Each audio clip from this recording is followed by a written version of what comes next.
Hai guys, sebelum kita ke teman cerita lagi di besok, dimana besok nih ada teman cerita yang bikin mulut kita berbusa lagi ya.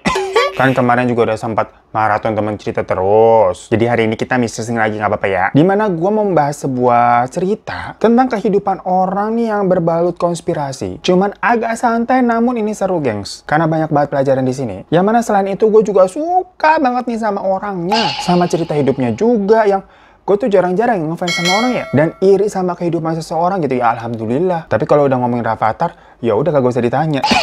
Mau juga kita kayak dia. Tapi ya, buat orang yang satu ini, dari awal nih gue nonton gitu langsung terhipnotis, langsung jatuh cinta. Macam kayak, kamu hipnotis aku, kamu hipnotis aku. Tahu nggak lu judulnya? Zaman dulu waktu belum ada ASMR, lah itu lagu udah pakai ASMR duluan yang kayak, kamu hipnotis aku. Gitu. Ingat banget gue di situ dapat CD-nya lagi beli ayam tuh di KFC. Nama artisnya Indah Dewi Pertiwi. Ya Allah, jadul ya. Tapi kita mah bukan mau ngomongin IDP. Iya bener, IDP singkatannya. Gue baru inget Indah Dewi Pertiwi.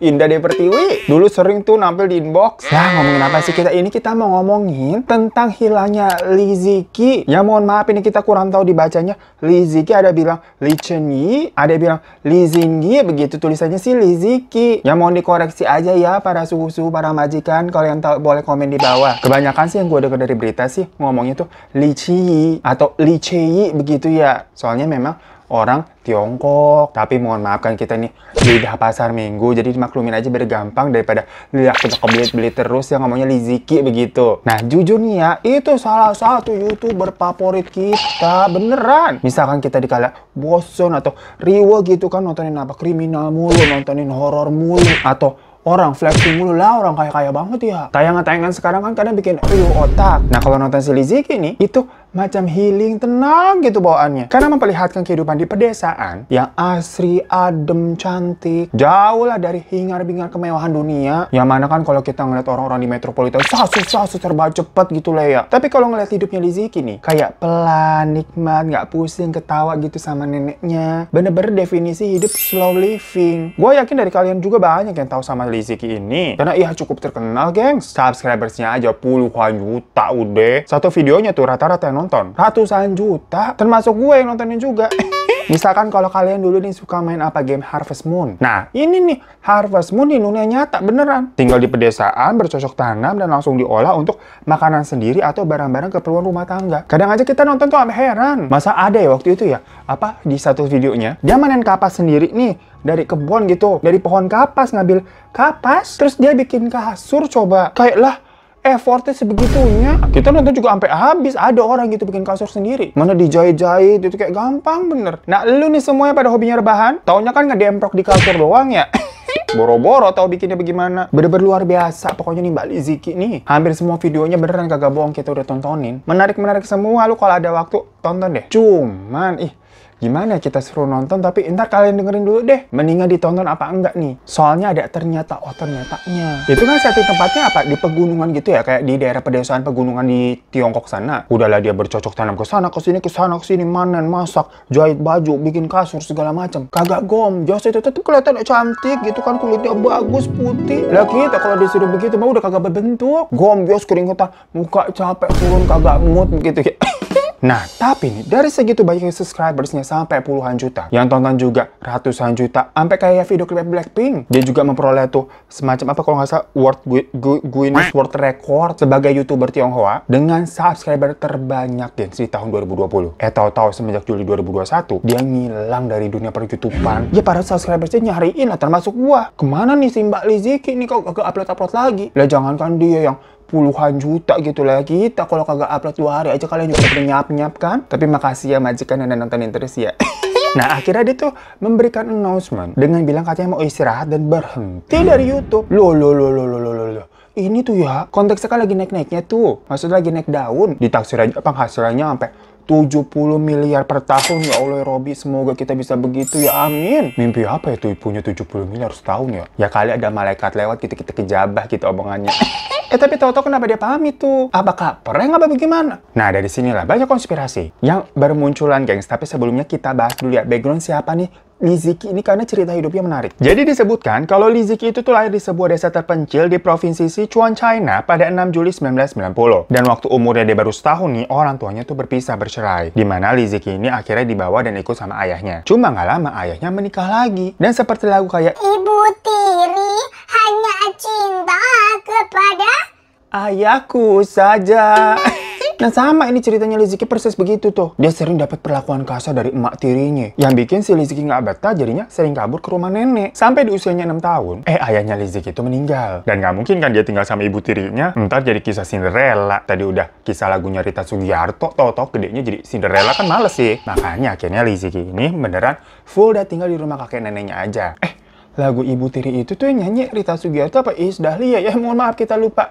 Boleh yang tahu komen di bawah. Agak ada penting-pentingnya ya. Pokoknya dari situlah. Semenjak tinggal dan tumbuh besar bersama kakek dan nenek, Lee Ziki ini mendapatkan banyak banget skill. Karena kan dari kakek neneknya dia belajar untuk bertahan hidup dengan bahan-bahan alam. Namanya juga orang pedesaan. Karena kakek neneknya itu memang kerjanya mirip-mirip seperti orang desa kebanyakan. Ya serabutan aja lah apa yang bisa dikerjain. Kadang jadi petani, kadang borongan ngerjain kerajinan tradisional, kadang juga jadi juru masak gitu kan, bantu-bantu masak misalkan ada acara adat atau tetangga kawinan begitu kan. Pokoknya apapun dikerjain buat bisa makan sehari-hari. Hingga waktu terus berlanjut, Lizzie ini selalu melaluinya susah senang semua dengan kakek sama nenek. Jadi bertiga doang nih mereka. Nah sayangnya pas si Lizzie ini kelas 5 SD, kakeknya itu meninggal dunia. Jadi tinggal berdua aja tuh. Dimana kehidupan Lizzie sama neneknya itu dirasa semakin sulit. Karena sudah tidak ada lagi nih figur laki-laki yang tenaganya kan bisa lebih besar gitu ya tentunya. Akhirnya Lizzie ini memutuskan untuk berhenti sekolah di umurnya 14 tahun. Dan lanjut pergi ke kota buat nyari kerjaan. Awalnya di kota, Lizzie sangat sulit beradaptasi. Bahkan ada hari di mana dia tuh terpaksa tidur di bangku taman, gengs. Saking jobless lah, kagak punya duit, gak punya kenalan juga, nggak tahu mesti kemana. Tapi kemudian dia tuh akhirnya dapat kerjaan sebagai pelayan di restoran. Yang kala itu pendapatannya hanya sekitar 300 yuan. Atau kalau dirupiahin ya 600 ribuan lah. Ya gaji segitu sebenarnya nggak mungkin cukup lah untuk memenuhi kebutuhan sehari-hari di kota besar. Belum lagi kalau misalkan tadi kan dia kerja di restoran, tahu-tahu nggak sengaja apa mecahin piring, mecahin gelas. Itu nanti gajinya bakal dipotong dari situ, gengs. Nah, ngerasa hidup yang kayak gitu-gitu terus, Lee Ziki ini akhirnya sempat nih belajar buat nge-DJ di sebuah klub malam. Alasannya sesimpel karena gaji DJ itu udah pasti jauh lebih besar daripada menjadi seorang pelayan. Dan kerjaan di dunia malam itu lebih banyak nih lowongannya. Tapi Lee Ziki ini juga kan nggak mau jadi cewek-cewek open BO ya. Makanya milih untuk belajar jadi DJ aja yang di kehidupan malamnya itu. Nah dari situlah dia punya nih dikit-dikit punya skill buat apa ngedit pakai komputer gitu, gengs. Ya macam buat ngedit musik playlistnya ataupun ngedit video buat efek yang biasa ada di layar belakang kalau dia nge-DJ tuh dia pelajarin semuanya. Ya ternyata semua itu nantinya nih akan berguna dalam pembuatan konten-konten YouTube-nya, gengs. Nah, lanjut lagi nih ya. Sampai di tahun 2012, sewaktu usianya tuh 22 tahun, tiba-tiba dia dapat kabar neneknya sakit. Ya karena kan neneknya itu adalah satu-satunya orang yang masih hidup yang dia sayang di dunia ya. Dia udah nggak punya siapa-siapa lagi loh, gengs, selain neneknya. Udah pada nggak ada semua. Jadi dia nggak pikir panjang, langsung dia tuh balik ke kampung. Ya bahkan dia sampai kelupaan minta gaji terakhir yang jadi sebagai pelayan restoran tuh. Saking buru-burunya. Karena takut ya. Neneknya didengar sakit itu takutnya udah almarhumah, dia nggak sampai ke sana kan. Nyesel takutnya dia sesayang itu dia pokoknya sama nenek. Untungnya pas sampai kampung sih ya neneknya masih hidup. Tapi melihat kondisi neneknya semakin tua, sebatang kara juga ya semenjak ditinggal Lizzie ke kota kan sendirian. Lizzie nggak tega gitu loh. Jadi akhirnya dia memutuskan untuk tetap stay aja lah di kampung buat jagain nenek dan kembali kerja serabutan. Di beberapa videonya tuh dilihatin tuh neneknya emang kayak aduh nyenengin gitu, kayak ketawa-ketawa terus kayak orang baik emang ya. Ya Lizzie akhirnya meninggalkan semua kehidupannya di kota. Karena kan dia juga nggak tahu ya sebenarnya dia tuh mau cari apa. Selama neneknya ini masih ada, dia jadinya udahlah mau menghabiskan waktu sama nenek aja. Yang cintanya istilahnya tidak bersyarat. Daripada ke kota gitu kan banting tulang gitu kan ngoyo nyari cinta. Ya kalau dapatnya orang yang bener gitu ya. Rata-rata kan semua ujung-ujungnya bikin sakit hati dan frustasi. Sampai pegel ini hati. Mending udahlah hidup sama orang-orang yang benar-benar dia cinta dan mencintai dia. Dengan tulus dari awal, siapa lagi kalau bukan neneknya. Selama dia udah kembali ke desa, dia mulai lagi dia tuh bercocok tanam dan bikin kerajinan tradisional kayak dulu pokoknya. Yang sampai pada tahun 2014, kerajinan dan hasil panennya itu digunakan untuk ya memenuhi kebutuhan hidupnya sehari-hari, sama sisanya dia jualin di aplikasi online namanya itu Taobao.com. Ya semacam kayak online shopnya di Cina sana lah. Kalau di sini mungkin kayak Tokopedia, Shopee yang gitu-gitu ya. Tapi kalau orang biasa yang jualan dan belum banyak reviewnya kan pasti jarang dilirik. Ya sekarang aja TikTok Shop sama Shopee kebanyakan yang jualan siapa artis-artis kan ujung-ujungnya tuh. Segala minyak goreng, beras, sabun cuci piring lah, artis yang jual. Makanya kan pedagang-pedagang kecil gitu kasihan maksudnya. Nah makanya dari situ di 2016 Lizzy ini mulai kepikiran buat melakukan promo tokonya dengan cara yang berbeda, dimana dia membuat beberapa video kayak semacam video pendek ya, kayak TikTok atau video short atau di Instagram tuh Reels gitu ya, tentang kesehariannya bercocok tanam. Terus dia memasak dan membuat kerajinan tangan yang tujuan semuanya itu supaya para calon pembelinya nih bisa lihat langsung nih produksinya bagaimana. Berbekal kamera DSLR murah dan bekas, terus handphonenya juga handphone kentang, dan skill ngedit yang seadanya waktu dia belajar sempat jadi DJ tuh, dia mulai rajin tuh ngupload di online shop Taobao tadi, sama di medsos namanya Meipai. Ya kalau di sini lagi-lagi mungkin macam TikTok gitulah ya. Sampai suatu hari tiba-tiba nih salah satu videonya tuh FYP. Biasa kan kalau udah FYP gitu, mulai banyak yang follow deh yang ikutin. Dari situ, perlahan-lahan kehidupannya Lizzy mulai berubah. Yang awalnya menjadi penduduk desa biasa, beralih menjadi content creator yang merambah ke platform-platform lain seperti Douyin dan Weibo. Jadi itu ya medsos terkenal di China. By the way, kalau Douyin sendiri emang TikToknya Cina sana sih. Kalau di Cina kan namanya bukan TikTok ya, Douyin ya. Dia ini bisa sampai terkenal karena memang video-videonya unik dan menarik. Ya misalkan dia masak, itu nggak hanya sekedar konten masak-masak aja udah. Tapi beberapa dia perlihatkan tuh dari cara proses mulai dari nanemnya loh, gengs, nanam bahannya, sampai udah jadi, dipetik, terus diolah, dijadiin masakan, terus dihidangkan dengan yang plating bagus. Istilahnya itu dia kerjaan berbulan-bulan, tapi hanya dijadikan satu video. Ya dari nanam sampai numbuh tuh kan berbulan-bulan. Selain itu, Lizzy ini kan juga memanjakan dengan apa? Pemandangan yang cantik banget di daerahnya itu. Yang kalau buat dia sih ya, dia kan cuma ngontenin kehidupannya sehari-hari, memang pemandangannya bagus. Tapi buat orang-orang kota yang modern ngeliat begitu kan jarang banget nemuin ada tempat cantik banget begini, estetik, jadi betah gitu nontoninnya, termasuk kita. Dan dari kebanyakan videonya juga, memang Lizzy ini selalu gunain atribut yang kental banget dengan kebudayaan tradisional Cina. Jadi dia emang suka tuh kayak pakai pakaian tradisional China. Nah, walaupun dia tinggalnya di rumah sederhana yang namanya juga di desa, Lizzy ini tuh bisa menatanya sedemikian rupa. Jadi kayak estetik dan nyaman gitu, kita ngeliatnya kalau di ini kayaknya enak ya di situ ya. Ditambah kan ya udah sih emang privilege juga, mukanya cantik iye. Makinlah kita merasa ini visualisasinya lengkap ya, pemandangannya bagus, orangnya juga bagus begitu. Tapi yang namanya penonton netizen, aduh, cukup komentarnya kita juga heran ya. Dengan visualisasi sebagus itu, orang-orang ini mulai mikir, kayak nggak mungkin ya nih si Lizzy beneran garis desa biasa. Lah, kulitnya bagus banget gitu, macam artis. Enggak nih, orang nih artis nih, talent nih. Tapi dibuat nih seolah-olah yang namanya entertainment ya, kayak reality show kan, tapi ujung-ujungnya juga skrip. Jadi dia seolah-olah jadi gadis desa, tapi ya keperluan syuting aja begitu. Ya kenapa orang-orang bisa beranggapan demikian? Karena kalau dilihat dari videonya, itu kan memang terlihat apa ya, diambil dari angle yang berbeda-beda. Jadi sudut pandangnya memang terlihat kayak lebih dari satu kamera. Terus detail-detail penggambarannya, itu juga terlihat sangat profesional. Macam dokumenter yang emang udah jam terbangnya tinggi gitu loh. Sampai ada timeless kayak apa, bunga dari kuncup sampai mekar gitu kan. Tadi kan dia nanam tuh sampai tumbuh. Nah semuanya itu dinilai sempurna banget buat seseorang yang otodidak tinggal di desa istilahnya. Dari situ netizen ini mulai menduga kalau Lizzy ini adalah sebenarnya talent atau ya artis dari sebuah perusahaan industri kreatif. Yang mana di balik video-videonya itu ada tim yang besar. Macam ada produsernya, kameramennya, jangan ada penata gaya, penata fashion, kru audio, kru pendukung segala macam gitu ya. Lah kalau kita kan begini, apa samping kasur, sini kagak ada, udah kagak ada siapa-siapa di sini. Kalau yang kagak kelihatan banyak mungkin ya, jangan dong udah. Adem-adem lu ya. Jadi di sini Lizzy dianggap sebagai artis bayaran aja yang berperan gitu kan, berakting seolah-olah kayak daily vlognya lagi di sebuah perdesaan. Ya sebenarnya nggak ada yang salah juga sih kalau bener begitu. Misalkan dia hanya sebatas jadi talent aja, yang kerja ada timnya. Kan jatuhnya ujung-ujungnya emang itu kan entertainment ya. Namun memang yang dipermasalahkan adalah Lizzy ini sempat memberikan sebuah statement kalau dia melakukan semuanya sendiri. Mulai dari syuting, editing, sampai upload videonya. Semua benar-benar dia kerjakan sendiri. Nah di antara banjir pujian itu, pasti ada aja tuh yang hate comment. Kayak, ya kali manusia ahli dalam semua bidang begitu, ada apa ya? Makeup pinter, bikin makanan pinter, bikin seni ukir-ukiran pinter, bikin kasur pinter, bikin baju pinter, bisa ngambil video juga, sinematografinya perfect.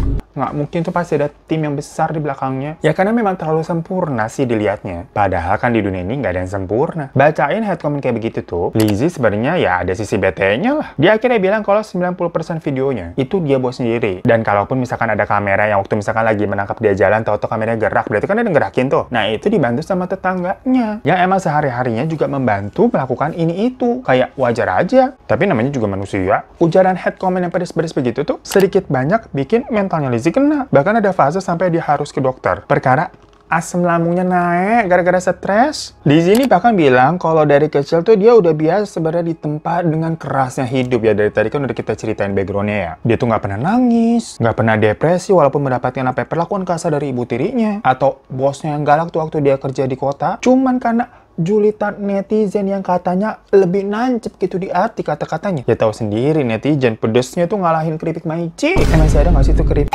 Nah, neneknya juga akhirnya mulai khawatir sama kondisi kesehatannya Lizzy. Sampai neneknya menyuruh Lizzy untuk stop aja udah jadi konten kreator. Mendingan balik lagi hidup sederhana. Yang penting gak stres udah mikirin omongan netizen. Nah, cuma walaupun sempat down, Lizzy ini nggak nyerah. Dia yakin juga konten-konten kreator lainnya pasti pernah deh menghadapi omongan-omongan netizen yang julid-julid begitu juga. Ya makanya saya mengerti kok Mbak Lizzy. Yang pada akhirnya Lizzy ini membuat sebuah behind the scene ketika dia lagi ngatur angle sendiri, lagi nyiapin nih buat dia syuting tuh gimana. Jadi biar penonton tuh juga paham. Dia juga mengakui kalau dia tuh nggak ahli kok dalam semuanya, seperti apa yang diomongin sama netizen. Tapi memang dia belajar dengan keras untuk supaya membuat konten yang bagus. Misalnya nih, di sebuah konten dia mau membuat sebuah mie tradisional gitu ceritanya. Sebenarnya sih dia tahu nih cara membuat mie manual tuh bagaimana, karena kan dari dulu dia juga udah sering mengolah bahan-bahan gitu ya. Namun dia akan belajar dulu sama tetangga yang lebih ahli, lebih expert dalam membangun mie, membuat mie hingga beberapa minggu, gengs. Bahkan ada yang sampai hitungan bulan juga belajarnya. Sampai akhirnya dia benar-benar bisa terlihat jago, barulah dia bikin konten. Jadi kesannya kalau kita yang nonton, wah, ini orang jago bener. Padahal di baliknya tuh sebelumnya dia emang udah belajar selama berbulan-bulan. Nah, hingga ini singkat cerita, akhirnya ada perusahaan jaringan multi channel atau biasa kalau di sini singkatannya tuh familiar MCN namanya kalau kalian tahu. Namanya tuh Hangzhou Weina dari Tiongkok yang meng-approach si Lizzy. Jadi intinya MCN Hangzhou ini itu bilang akan membantu Lizzy secara profesional ya untuk membuat konten-konten lebih bagus. Mulai dari proses syutingnya, editingnya, sampai ngurusin buat akun channel YouTube pribadinya Lizzy yang kita tonton. Jadi dari tadi kita ngomongin si Lizzy ini belum jadi YouTuber, gengs. Kontennya tuh masih dia sebar di tadi platform-platform kayak Douyin, Weibo, yang kayak gitu-gitu di China. Tapi itu aja udah booming sebenarnya. Karena FYI aja, YouTube di China itu memang penggunanya dibatasi alias nggak bisa dibuka sebenarnya. Cuma bisa dibukanya pakai VPN. Kayak di sini tuh buka yang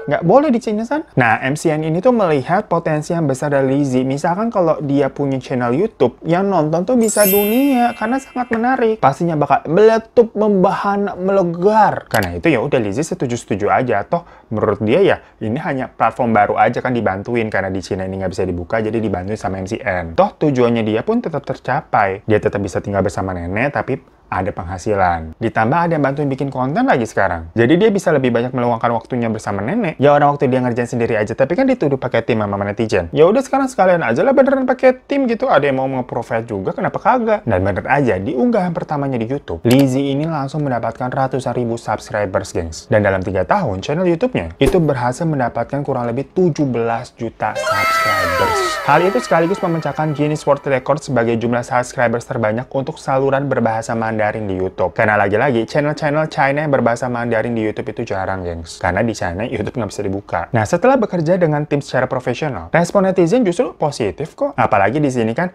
netizen-netizen YouTube-nya itu dari berbagai dunia yang nggak hanya China. Jadi lebih, lebih menghargai Lizzy. Dan fans-fansnya di China sendiri pun, yang tadinya melihat kontennya Lizzy sebenarnya udah bagus. Tapi ini tambah bagus, tambah profesional lagi. Ya seneng lah. Namun kemudian dari situ isu baru muncul. Dimana kebanyakan orang biasa yang hidup di pedesaan di daerah Tiongkok sana itu bilang kontennya Lizzy justru nggak relate sama kehidupan asli mereka. Maksudnya misalkan boro-boro bikin mie kaldu sapi lah buat beli daging sapinya aja kagak ada duit. Dan misalkan kalau emang pingin makan mie, ya udah mereka akan nyeduh mie instan sama aja kayak orang kota. Kagak serepot si Lizzy yang harus ngadon dulu tuh tepungnya buat dijadiin mie. Lah kan lama ya hari gini walaupun di desa juga nggak se-effort itu. Kira-kira begitulah jelitan orang-orang sana. Ya kalau hal itu sebenarnya menurut gue lagi-lagi semua hanya untuk kebutuhan konten juga sih ya. Kalau kontennya cuma nyeduh pop mie terus dimakan yang mana menarik. Makanya dibuat tuh proses bikin mie-nya dulu dari tepung gitu kan, diadon gitu sampai dimasak jadi makanan, di plating. Orang makan tinggal nonton aja tapi ada aja komennya repot ya. Tutup mulut,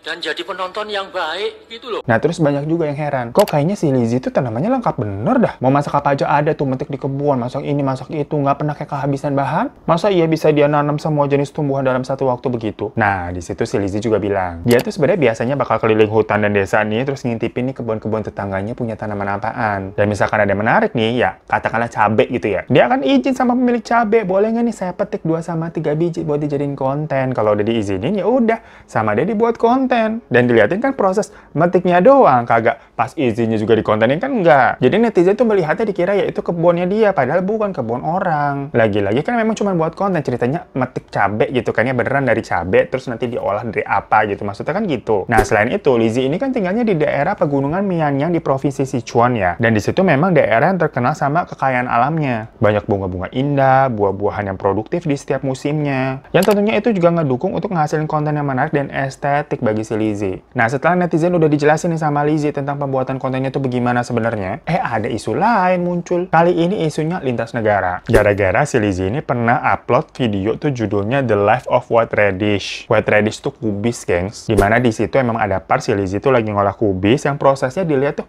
mirip banget sama pembuatan kimchi di Korea. Nah netizen Korea nih nonton kan tadi, yang nonton satu dunia ya, itu merasa loh kok ini kayak jadi pembuatan kimchi lah. Mereka panas nih, khawatir. Karena proses pembuatan kimchi itu kan harusnya Korea banget ya budaya sana. Kok malah muncul di channel yang erat kaitannya dengan budaya tradisional Cina, kan masak-masakannya khas Cina sana. Takutnya nih warga dunia lama-lama mikir jangan-jangan itu kimchi sebenarnya makanan tradisional Cina karena dibuat sama si Lizzy itu di Cina. Semacam kayak mencuri kebudayaan lain gitulah. Lizzy bahkan pernah sampai masuk tuh ke berita internasional di VOA, Voice of America, tanggal 12 Agustus 2020 yang menerbitkan artikel kalau Lizzy itu adalah salah satu contoh bagaimana pemerintahan China mampu memanfaatkan warganya yang memang eksis di dunia maya sebagai sumber daya potensial untuk menarik mata dunia terhadap kebudayaan Cina. Ya karena berita-berita tersebut, orang-orang jadi beranggapan nih, berspekulasi, cocok logi, menganggap kalau Lizzy ini adalah sebagai propaganda Cina yang menggambarkan Cina itu seolah-olah subur, makmur, alami, indah. Yang balik lagi, tuduhan akan Lizzy sebagai bukan gadis desa, melainkan hanya artis dan talent yang seolah-olah buat propaganda. Ih,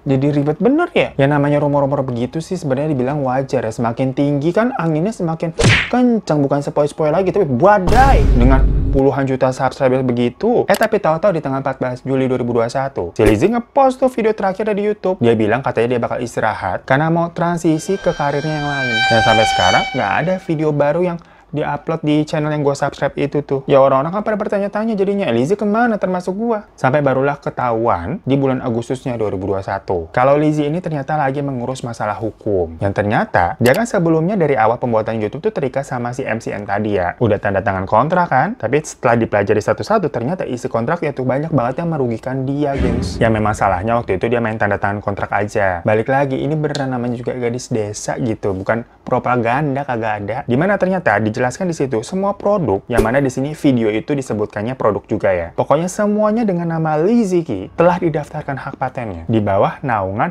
Hangzhou Weinian. Padahal Lizzy Qi itu sebenarnya namanya dia ya, nama si cewek ini. Tapi kok malah dihak patenin sama orang lain dan bisa di-approve? Yang ternyata nama Lizzy Qi itu ternyata nama panggung, guys, bukan nama asli. Karena nama asli si cewek ini adalah Li Jiajia. Liaya begitu kalau di sini ya, ejaan lama ya. Jadi dianggap Lizzy Qi itu ya bukan nama orang. Macem gampangnya Bensu. Walaupun Bensu itu kan kita taunya singkatan dari Ruben Onsu. Tapi kan misalkan di akte juga namanya bukan Bensu. Jadi nama Bensu itu bisa dipatenkan sama orang lain karena dianggap bukan nama orang itu. Sampai per Oktober 2021, Lizzy sebenarnya udah berusaha tuh ngajuin gugatan hukum untuk membatalkan kontrak yang dirasa nggak adil dengan tuduhan apa ya, melanggar nilai-nilai moral. Yang secara logika ya, kalau nurani kan tahu nama Lizzy Qi itu sebenarnya bukan hak patennya si MCN lah, nama si cewek ini walaupun nama panggung, tapi kok dipatenkan, jadinya apa-apa harus izin ke MCN ini. Sampai Lizzy ini akhirnya sadar ternyata dia hanya dijadikan budak dan lahan cuan. Habisnya ya, pembuatan konten YouTube-nya dimulai dari 2017, pembagian keuntungannya itu 90 dan 10%, 90-10 ya. Yang mana 90% itu adalah MCN-nya dan 10%-nya Lizzy. Gila nggak tuh? Jadi lebih gedein MCN-nya daripada si artis cuma 10%. Lah kan jomplang bener. Dan karena nama Lizzy Qi sendiri udah dipatenkan sama si MCN itu, jadi ya udah Lizzy nggak bisa pakai nama panggungnya itu lagi. Makanya dia akhirnya akhirnya nggak upload konten-konten itu di channel YouTube-nya Liziki karena udah bukan punya dia. Padahal selama dia berkarya tuh ya, jumlah produk karya seni dan bumbu-bumbu yang telah dia jual dengan nama Liziki dari konten-konten itu kan, misalnya dia buat apa, dibuat tuh produknya, itu sudah mencapai 100 jenis produk, gengs. Tapi semua itu akhirnya hak patennya jatuh ke tangan si MCN. Ih, serem banget ya ada orang jahat begitu ya, kayak cerita-cerita perebutan hak paten. Macam kalau kalian pernah nonton tuh yang kemarin teman cerita tentang sambal-sambalan tuh,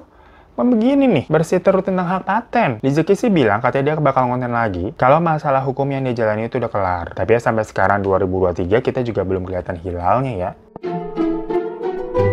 So itu guys, Mr. Sing kali ini dimana sebenarnya ini kasus perebutan hak paten yang awalnya kasus ini tuh gue ceritahu karena ya gue bingung nih Liziki yang sering kita tontonin kok gak muncul-muncul. Jadi kita juga agak paham nih perasaan kalian misalkan kita 2-3 hari nggak muncul-muncul gitu kan diomelin, makanya kita sering takut, sering nggak enak gitu.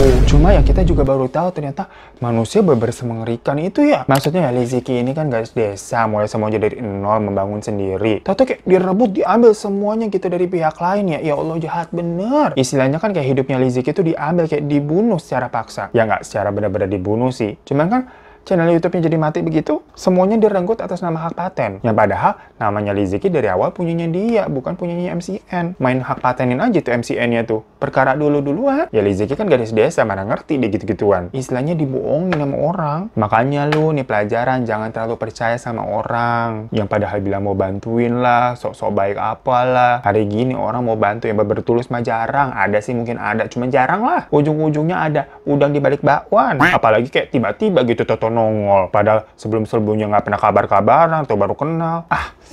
Ada maunya pasti tuh. Padahal gue suka banget tuh sama konten-kontennya Liziki. Gue tontonin semua. Bisa nggak ya kita ini hidupnya asri begitu kan di pedesaan. Nih nggak kebayang kita mah. Lah ilah, masak mie aja di dapur berantakan bener, semuanya dikeluarin. Apalagi disuruh bikin mie dari tepung segala macem. Terus kalau di desa gitu kan malam-malam berarti ya krik-krik kagak ada apa-apa lah. Yang ada jadi teman cerita. Bukannya kayak konten-konten estetik malah jadi horor kita ya. Udah emang kagak bakat dah. Makanya kita suka nontonin aja gitu kehidupannya si Mbak Lizzy. Bener-bener dilihat kayak kehidupan di dongeng yang kita sendiri ini kayak nggak mungkin gitu bisa mengalami hal seperti itu. Estetik banget kayak negeri mimpi. Ya semoga kasusnya bisa cepat terselesaikan ya. Terima kasih banyak buat para majikan semua yang nontonin kita udah setia walaupun kadang suka ngamuk-ngamuk kalau telat upload videonya. Ya udah sekarang kita mengerti kalau lagi dicariin ya. Tapi kalau ada video baru beneran ditonton, jangan di skip iklan gitu ya. Biar tadi kita punya 70 miliar dalam 1 tahun. Ya Allah, amin ya robbal alamin. Walaupun nggak kebayang sih, kita kagak pernah mimpi punya segitu. Ya udah, sampai jumpa lagi berarti besok di Teman Cerita ya. Assalamualaikum.